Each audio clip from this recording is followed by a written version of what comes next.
India में किसी project को पूरा करने के लिए अगर पॉलिटिकल विल ना हो तो अफसरशाही, लाल फीताशाही या जिसे हम ब्यूरोक्रेसी भी कहते हैं, किसी प्रोजेक्ट का कितना नुकसान कर सकती है या कितना डिले कर सकती है। इसका सबसे बड़ा उदाहरण है एनसीआर के 3 बड़े शहरों फरीदाबाद, नोएडा और गाजियाबाद को जोड़ने वाला FNG एक्सप्रेसवे।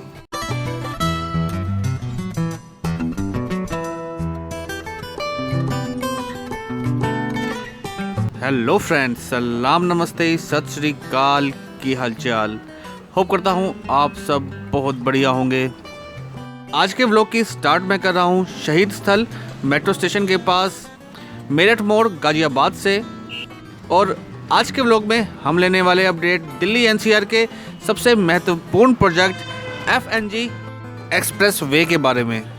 साथ ही हम देखेंगे कि कितना काम इस एक्सप्रेसवे प्रोजेक्ट पर अभी तक हो चुका है और कितना काम अभी बाकी है।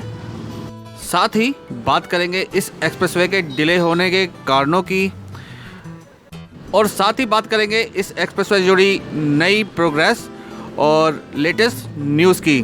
तो चलिए शुरू करते हैं आज का सफ़र। तो दोस्तों, सबसे पहले बात करते हैं FNG एक्सप्रेसवे प्रोजेक्ट के बारे में।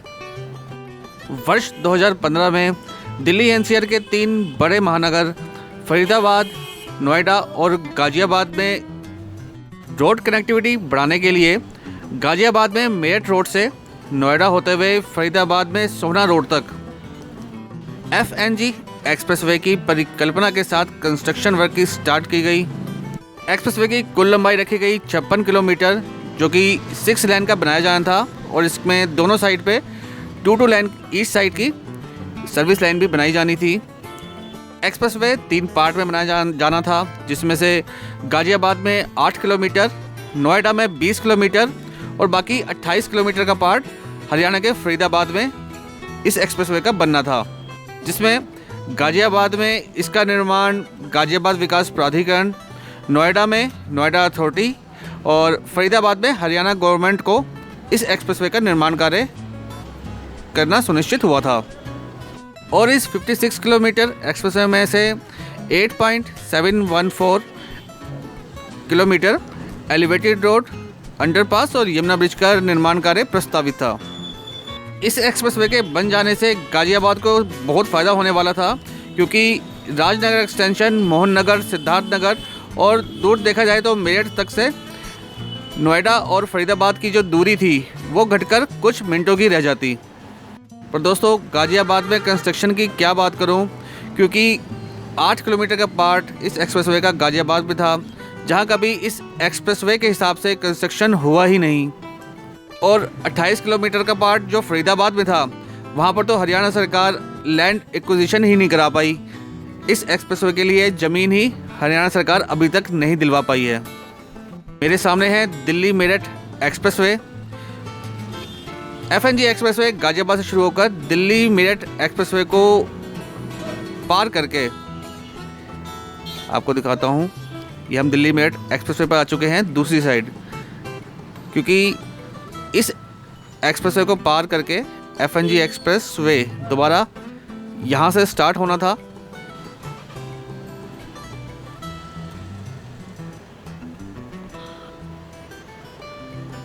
गाजियाबाद का ही ये पार्ट और जगह है छजार सी।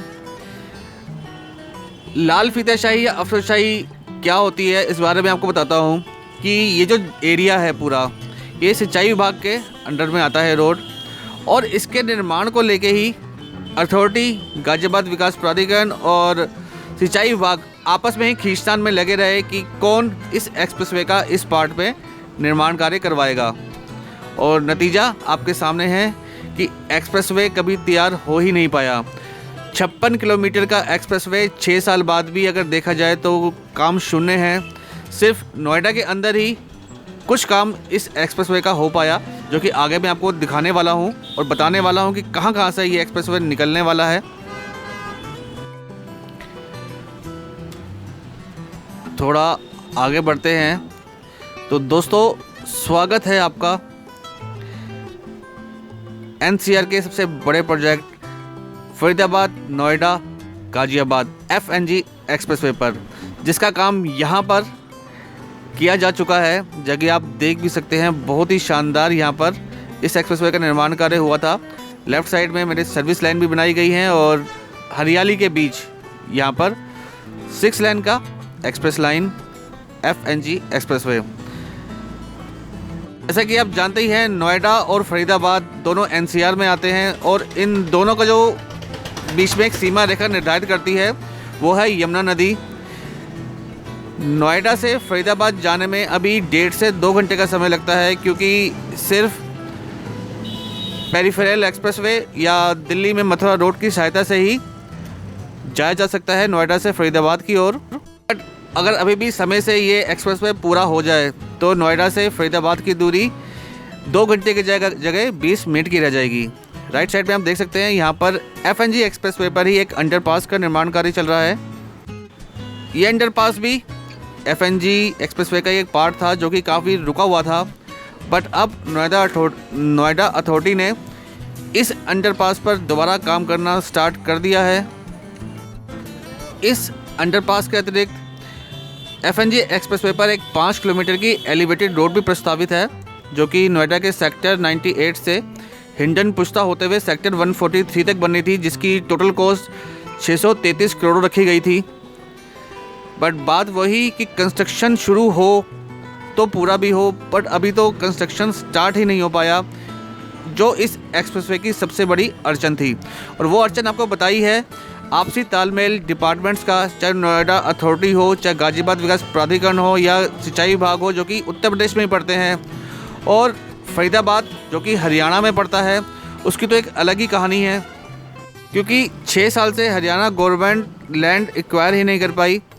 हालांकि पिछले महीने हरियाणा के CM मनोहर लाल खट्टर जी ने दोबारा इस एक्सप्रेसवे पर रुचि दिखाई है और लैंड एक्विजिशन के लिए जो बजट था वो जारी कर दिया है। फरीदाबाद को भी इस एक्सप्रेसवे बनने से मेहतापुर, लालपुर, भूपनी, खेरी, पलवल, नहर पार फरीदाबाद के अंदर एरिया और सेक्टर 66 से 89 तक इस एक्सप्रेसवे की वजह से काफ़ी बूम आना था। वहाँ पर भी काफ़ी सुविधा हो जानी थी फरीदाबाद के लोगों को भी, बट डिले होता ही चला गया ये एक्सप्रेसवे।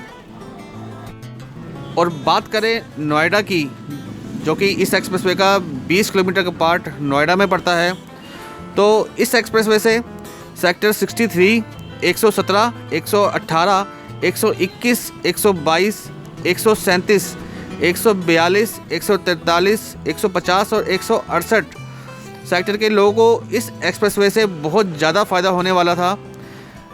अभी भी इस एक्सप्रेसवे से उम्मीद नहीं छोड़ी जा सकती, क्योंकि 70% काम जो है नोएडा के अंदर इस एक्सप्रेसवे का कंप्लीट हो चुका है।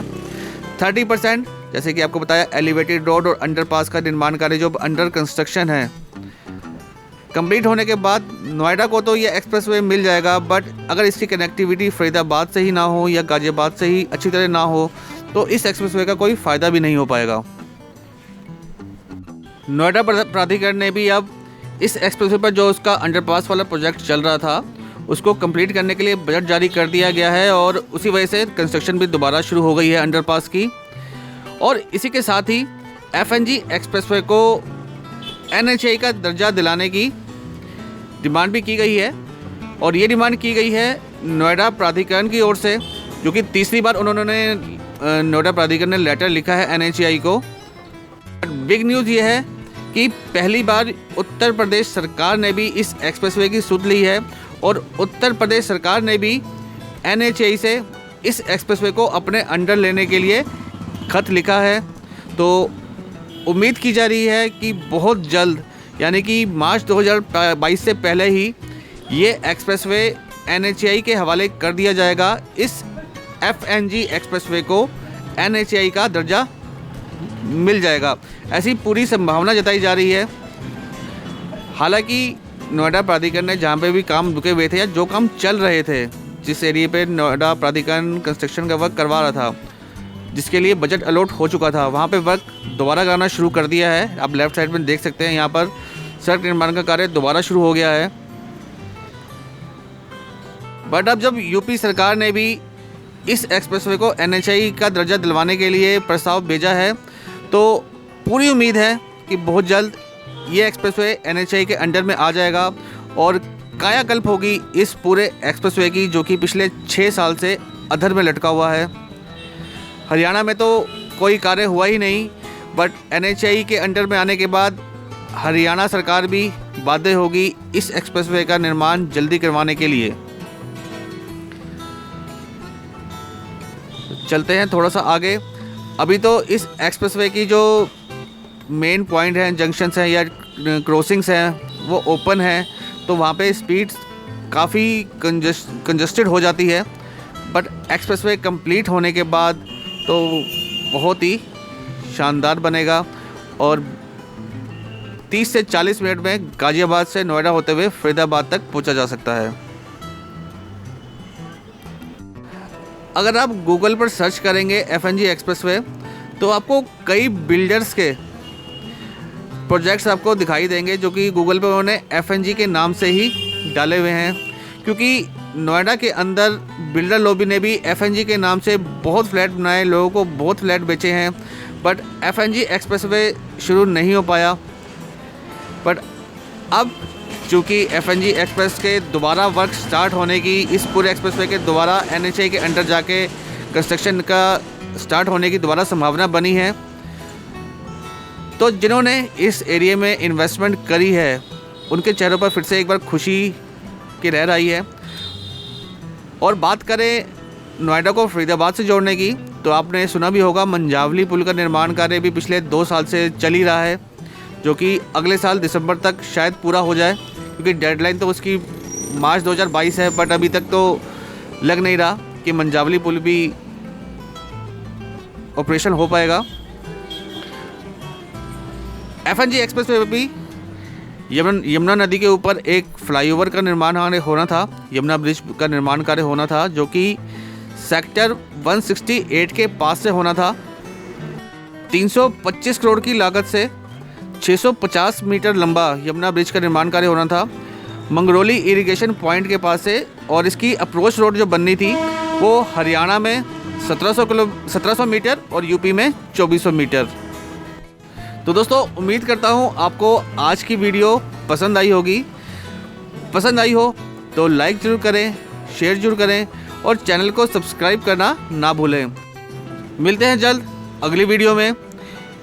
Keep loving, keep supporting, till then, जय हिंद।